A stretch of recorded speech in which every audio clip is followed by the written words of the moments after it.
Yeah, I'll get them. Good afternoon. Well, it's not noon yet. It's morning time. We are out of the darkness at Alton Baker Park. Begins at noon today, or actually 11:45 is when the ceremonies begin. And then there's going to be a walk around Alton Baker and over across the bridge over by eWeb. And this is all families, people here, a lot of folks who've been affected by suicide. And I'll tell you what, you guys, I'm going to give you a little look here. There are people everywhere.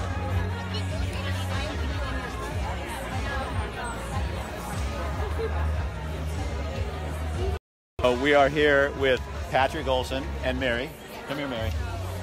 She's her daughter, Ina. Yeah, and the sun's in my face now. Hello. So Patrick Olson Automotive is our sponsor for the show, and personal reasons why you guys sponsor this event. It's touched us firsthand. My wife and I lost a child to it at 14 years old, which is a little too young to lose anybody. So we want to help promote and push this out in the community to prevent it happening to somebody else or another family, whether young or old. Mary, why is this, like for you, when you see people here and ready to do this and they're all coming together for this one reason, how does that help? It just makes me feel like somebody else knows how I feel. Because it's pretty lonely. It's hard to talk about. I've had other people say to me this is a really hard day, even though it's fun to be here, to be able to do this. It's not the fun, it's just knowing that there is people speaking up and speaking out now, you know?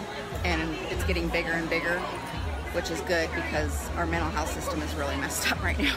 You what? Our mental health system is really messed up in this area, so I'm glad I see so many people coming together and maybe making changes. What needs to be done? Can you come over here? Come this way. Come here, Mary. Come here. I want to get away from that music. Come here. Thank you. So what needs to be done? What needs to be done? Yeah. Well, hospitals need to start considering how it is when they take kids in. My daughter had to sit. My daughter that is still here right now had to sit in an emergency room for 4 days by waiting for a placement in Portland. Which hopefully there are very few beds. Nothing for kids. And in Lane County, nothing. No. So if you have a child who is having suicidal thoughts, you're basically waiting to get in Portland or putting him in an emergency room, and they won't keep him. And you're literally in a boxed room on a bench. For kids, that's really, scary. So I'm hoping that if this ever happens, she reaches out again. But she did get a placement down in Grants Pass, which I'm thankful for residential treatment. So hopefully she'll be okay. Okay. Well, thank you guys for doing this. Yeah. It's a good turnout. It's a really good turnout. Some of the people who put this on have mentioned how this looks like it's been bigger than it was last year. So, and the event still hasn't even started. So, I want everybody. You guys are all welcome to come down, hang out, go on a walk, have some barbecue. I see a barbecue truck over here. Go eat. Let's go break bread together. So everybody's setting up teams. There's all kinds of teams with this, and folks kind of getting together. And I'm sure these are families, and it's an emotional day for a lot of people, I'm sure. Oh yeah. From what I heard, I think there was going to be a team of 36 or 42 people coming out, and I don't know where they are right now. I do. I'm gonna go. I'm gonna go find them. You want to come with me? Yeah, let's go. Okay, come on. I'm sorry. You guys, so here's the line of people waiting to sign up right now, right behind me. How are you? Oh, you know what? Let's take a little sidebar here. We're going to take a sidebar to some old friends of mine. Come here, Darlene. I'm trying to get away from the music. This is Tim and Darlene Baker. Hi. And what's more important is this is their daughter. That's Jennifer. And I did a story on this family 21 years ago. And it was my first acquaintance with suicide among teenagers, and we've been friends ever since. And you are now very big on this cause. Yeah, and we also do the bereavement support for Lane County. There's not a group for people once they've lost someone where they can really deal with this, and so we do the bereavement support, and then we're really active in prevention. So what is the big issue that you would love to just put out there? People got to talk about it. They've got to ask questions, and they've got to talk about it, because there's just not enough conversation going on about it, especially with teens. They don't know what to do with the emotions. They don't know what to do with what resources they might have, and that it's okay to talk about it. And it's got, I mean, it has to have gotten worse even since Jennifer's day because of the internet. I think there's more issues because of it. I do think in, you know, the 20 years that we've been out, I do see more willingness to talk about it. Okay, good. So I am seeing that more encouraged, but there's just not enough. There's just not enough. We got to get rid of the stigma of it. Right, because that's the problem. Is the stigma, and just for people, language-wise, it's not committed suicide. It's took their life by suicide or died by suicide. Yeah, yeah.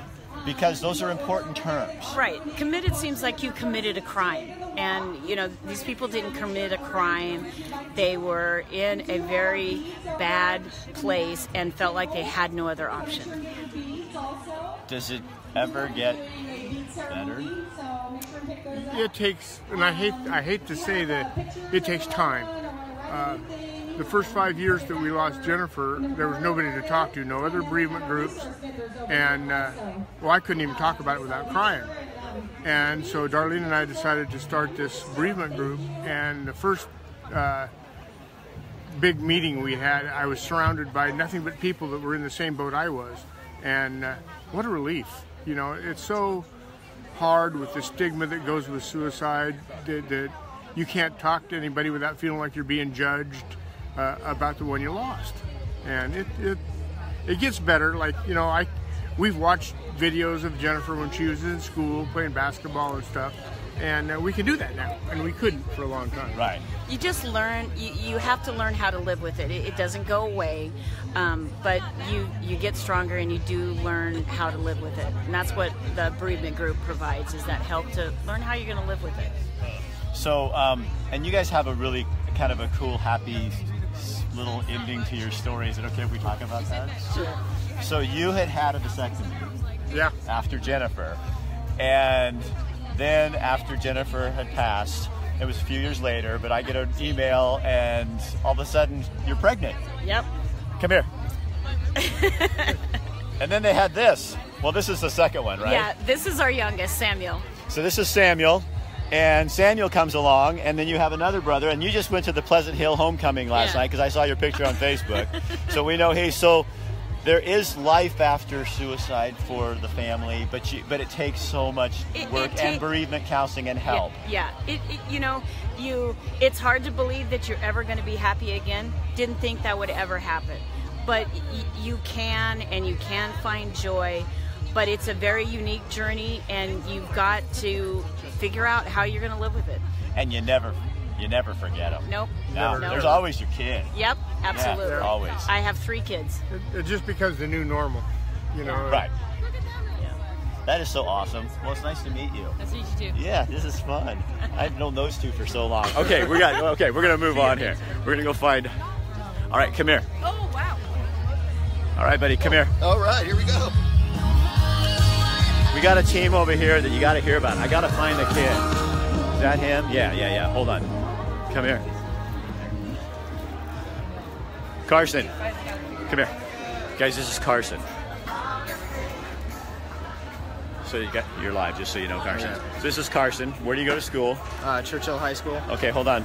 Patrick, get in here. So tell me what's going on here.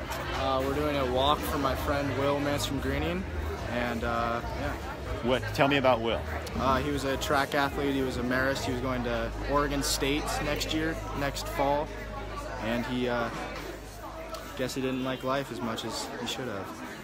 So when did he pass? This past February. So what was that like as somebody that was still here? I mean, how did you feel after? I was just shocked, kind of how much it hurt me and hurt others, I guess. 'Cause he was loved by a lot of people. And so you have gone to and put together a team of how many people? We have 60 signed up, but we ordered about 100 shirts, so about 115 people I think are coming. So how does that help you? It helps a lot knowing that, I mean, I'm loved and everyone else here is loved. You wish you would have known that? Yes. So if you could go back to him and tell him, what would you say to him today? I love you. Makes you kind of want to start telling people ahead of time, doesn't it? Yeah. And you're how old? 14. Or just turned 15, actually, yeah. Oh my God. You're a big 15-year-old. Yeah. Jeez. Taller than me. What I want to know is who at 15 does this? Yeah. You know what I mean? I mean, I'm sorry, Carson, but you're unusual. You know, and I mean that in a really good way. But, I mean, who at 15, people are loving you? Look, see all those hearts? That means people think that's really cool. What 15-year-old kid puts together something like this for his friend? So what do you think, like, by doing that, what does it tell your other friends? That this suicide is not an option? That I really care about them and everyone cares about them, and it's just something that you can't do, pretty much. Yeah. You've learned a lot, I bet. Yes, a lot. About life. Yes. And death. So you guys are going to be marching out there today, doing your thing. What do you take away from this? I'm kind of just trying to show everyone that they're loved and that we donated so much money that they can help prevent suicide as much as possible. So do you find yourself talking about this more? Did you ever talk about this before Will's death? Not really, not ever. I didn't really think it was as big of a problem as it is. At 14, death really isn't something you think about. No, not at all. And then one of your friends Yes. does this and this, and then you think about it a lot. Yes.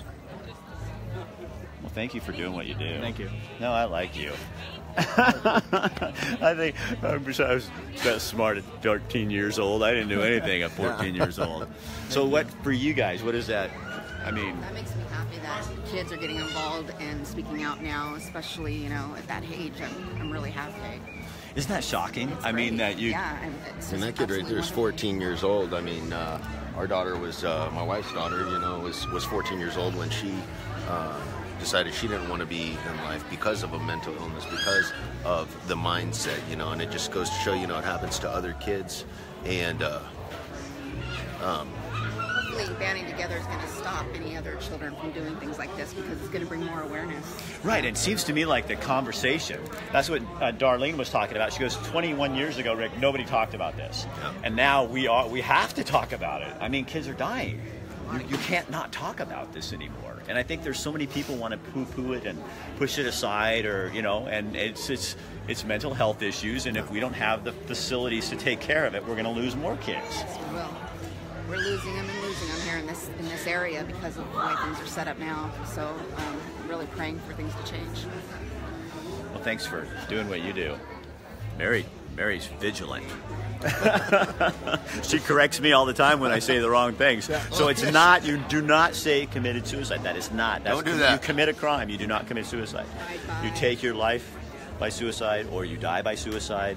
And terminology is really important. Maybe it's not to you, but it is to the families. And that's what really matters. So I'm learning and you're learning. That's how it works. This is an amazing organization, Brett. You're right, it really is. So we should go find the woman in charge of this. But you guys, she was right seriously, over here. there are so many people here, huh? Did you show what the beads mean when you No, cross? do you know? I don't know what they all mean. If we go over to the booth over there, We'll go find out, because we got. White was for a child. Okay, so white, yeah, they have different beads that people wear. Patrick's going to take us over here. That's fun. I think the blue is affected by suicide. Purple's parent of. I don't remember. There's a whole list. So we're gonna go find. You guys, you can still come on this walk too. You come down here at. It starts at 1:45 the ceremony, and then they're gonna start the walk actually at noon. But we're looking. If you see her, tell me. We're looking for people involved here with the program. But I'm not kidding you guys. There's just people everywhere. There's a registration. I don't see her anywhere. You know what I'm gonna do? I'm gonna interrupt her. Good. Because people keep coming and asking me how much they can. Come here.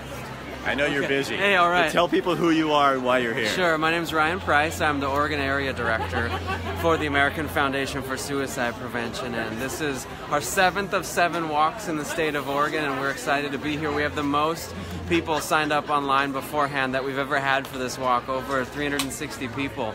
So we think we're going to have somewhere between 400 and 500 people out here today walking in Eugene to stop suicide. So why is it so important that we're just here, that people are here? So one of the challenges is that there's a big stigma around mental health and suicide prevention. So for so many people in the community to come out to wear these beads that represent our different connections to suicide is What are they? Can you tell us what the beads are? So these beads, if you can see, they're like plastic Mardi Gras necklaces necklace beads, but each color represents a different relationship to suicide. So I wear teal because I'm here, when one of the reasons I'm here is to support my friends and family who struggle.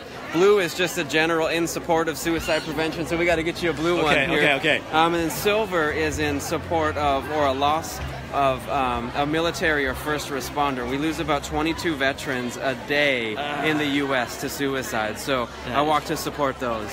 Thank you so much for what you do to organize us. I appreciate that. Thanks for coming. I hope everyone's having a good time out there. We miss you. Okay, thank you. Thank you. Yeah, see ya. I found it. I do.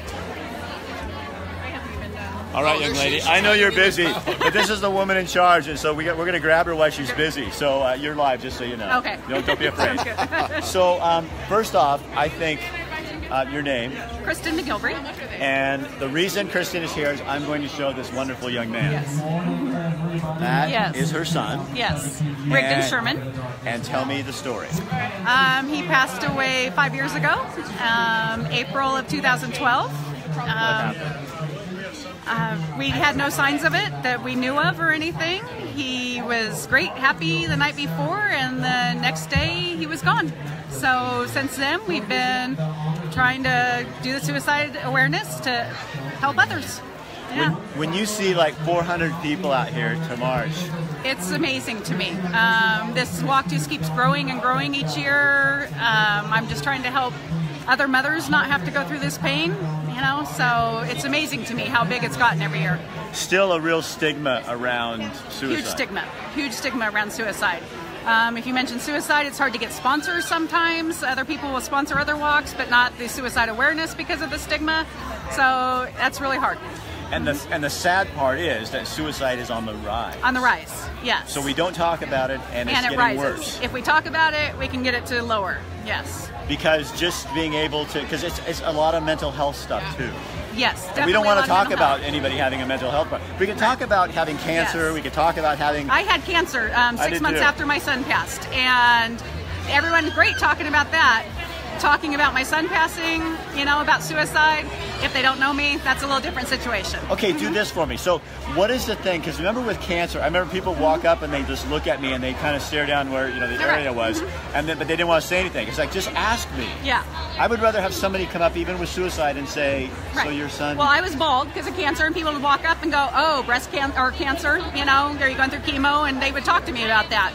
I have tattoos of my son, you know, for my son, and they would, you know, and I have one on my foot that's a sun. I'd say, oh, it's a tattoo for my son, you know, it's a sun for my son, and he passed away, and people would say, oh, from what? And I say suicide, and they're just like, they're done with the conversation. It's done. Stop. Yeah, I don't want to go there. Or you can almost go 1, 2, 3, and people will open up and talk to you because it gives them the release to actually talk to you where they don't with other people. Right. You know, so. And it's probably affects, I mean, look at all these people that are throwing SARS and flame. Yeah. It probably affects far more people than want to talk about it, and we should be talking about it.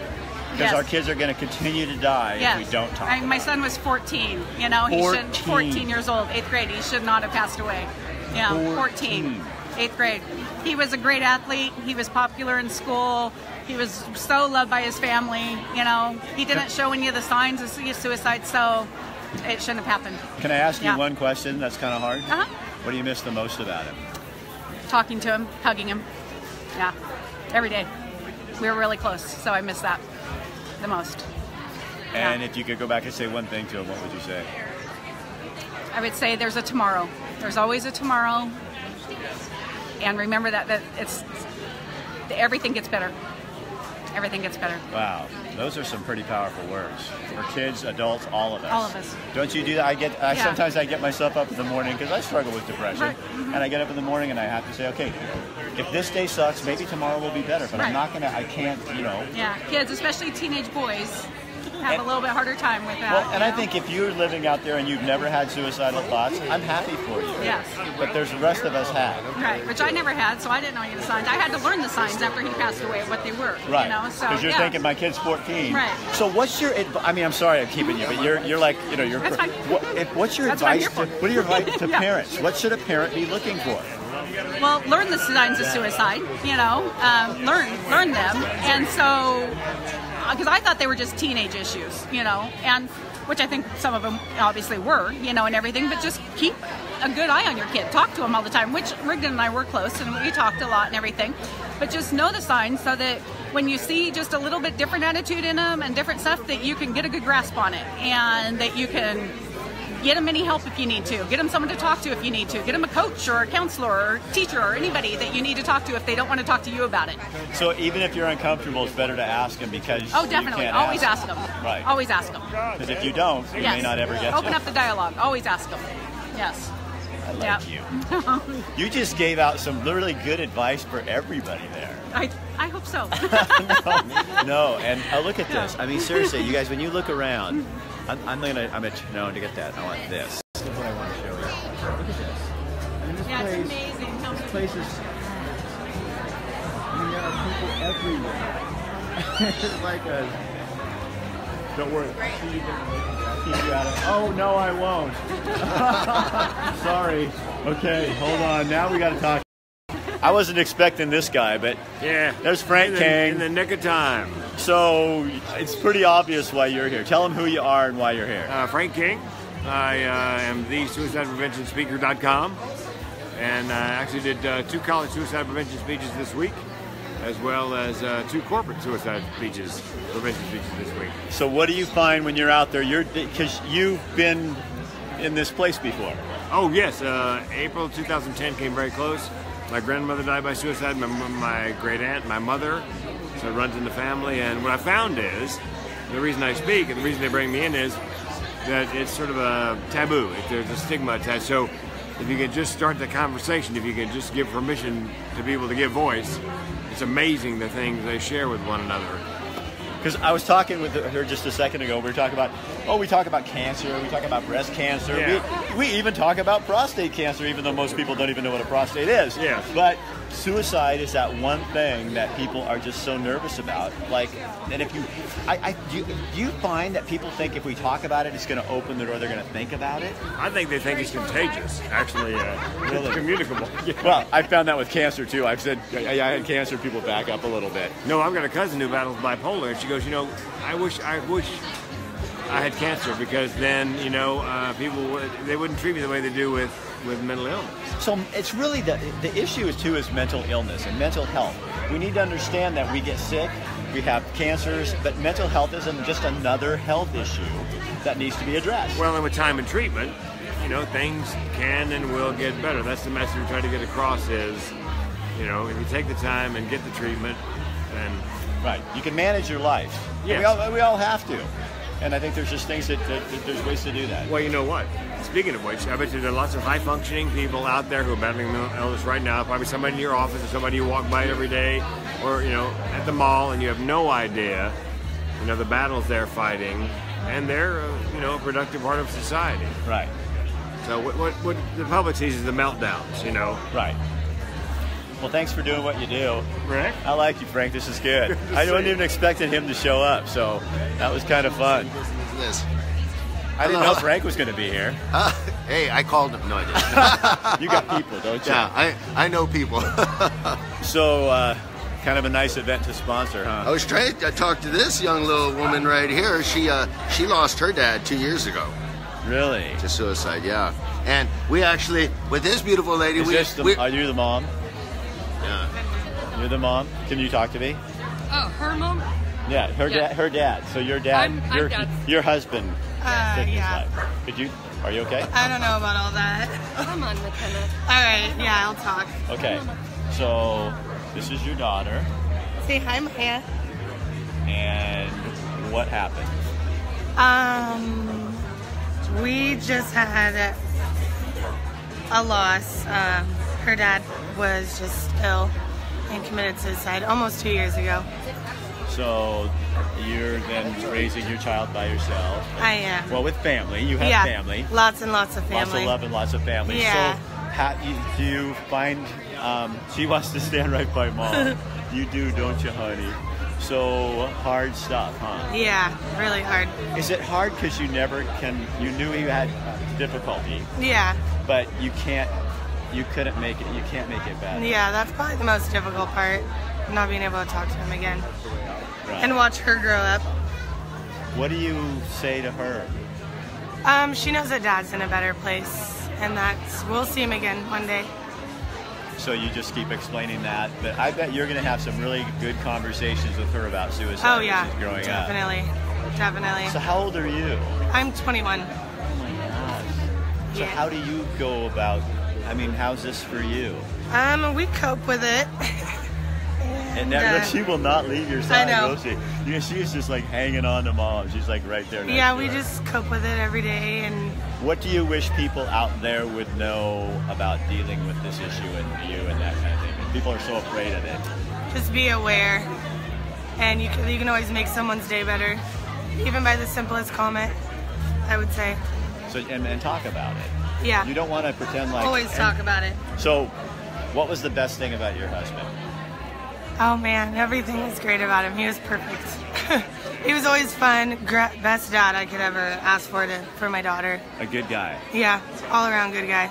Awesome. And he didn't know it like you knew it.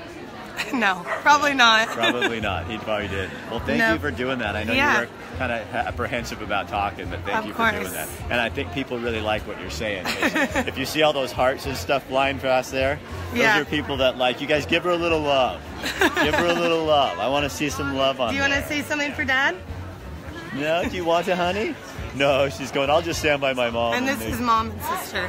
That's your mom and sister? This is his mom and his sister. Oh, wow. Did you talk to me? Did you talk to me? Go. I did. You did. So we're talking about your son. Yes. So as a mom, that's got to be really rough. The hardest thing I've ever dealt with. Really? The hardest. Because did you know for a long time that he was having some issues and I knew struggling? for a little while he was, and I tried to get him help. And he refused to get the help, and others refused to help me give him the help. So it's really hard because you love somebody so much, and you tell them that, but they can't receive it. Yeah. It's so hard. So how does coming out here today help you and your family and your granddaughter? What does that show all of you? Shows us that we all support him and love him, and that we can all work together to try to help stop this from happening to somebody else or another mother or friend, family. Because no mom should ever have to do this. Ever, ever, ever. But it's also, we come here to try to stop that, to try to help another mother not have to go through it. And it's hard on everybody, mother or not, but I feel like for me it's the hardest. Yeah. Well, I can't imagine. Because your kids aren't supposed to die before you. You know, that's a rule. Of course, I also had this rule that moms aren't supposed to die, but that didn't happen for me either. My mom died. You know, well, and you know, people won't talk about suicide. People will not. You bring it up, and it's awkwardness, quietness. People won't talk about it, and I love coming here because I love talking about my son. Right. I love it. And suicide is not your son; it's a part of what happened. But your son, there's still other things. Okay, so tell me the funniest thing about your kid, about your boy. Was he a pain in the butt as a kid? I always say he was my heathen. He was your heathen? He was my heathen, but he was my heathen to love. I think my mom said that too. Thank you so much. And I'm sorry. I was nervous. I'm sorry. Yeah, Hey, but job. you did good. We forced her. We got her in. Okay, guys. So do you want to say something? do you want to say something? You just want to be pretty on TV? Here, look. Say I love Look, you, there you are. Daddy. Love you, Daddy. You love your daddy? Yeah. Okay, that's kind of... That wasn't fair. Yeah, I know. Yeah. So, anyway, that kind of just stopped me dead in my tracks. So, if you guys want to... Oh, God. And you're a lot of help. We got two crybabies here just kind of going, It's, just, it's amazing daddy. how much it affects so many different families. You know, from that little girl whose father passed away. You know, and the mother who just spoke. It's just terrible. I mean, that 14-year-old kid over there. We put together a good crew of people to come out and show love in the community and support other families that have gone through it and hopefully prevent it from happening to others. So you guys, anyway, and I'm not going to get over commercialized, but this is Patrick Olson Auto Repair. And so if anybody can fix your car, but if you like what you saw, not everybody cares this much about the community. And I will tell you that, because not only as a friend, but as one of my clients, this guy gives a damn. And you see that today. So if you're looking for somebody to fix your car, I don't think I have to sit here and bitch you. Anyway, so thank you for sponsoring this. Again, Patrick's also has his wife, their daughter was 14, and she also took her life. And so this isn't just somebody saying something. This is somebody who's experienced it. So they're going to start the opening ceremonies right now. Noon is when the walk starts. And you guys, anybody can show up and get down here and just show your support. Afterwards, there's a little party, so you can come down and also show people your support. Just come down and give hugs. I tell you, if you're looking for love, I think there's a lot of it around here. Yeah, absolutely. Okay. All right, thanks again, buddy. Hey, thank you, Rick. All right, I'm going to give you one last shot of people kind of milling around, and then you guys, the thing you could do for us too is share this on your page. You just heard some stories of people's lives that are absolutely amazing, deep and powerful. And you don't know who comes on your page and might look at this and say, oh my God, listening to the lady say, talking about that there is a tomorrow. You don't know who that's going to touch. So share this on your page, and you may just impact somebody in a different way. Okay, so I'm going to give you one last little picture here.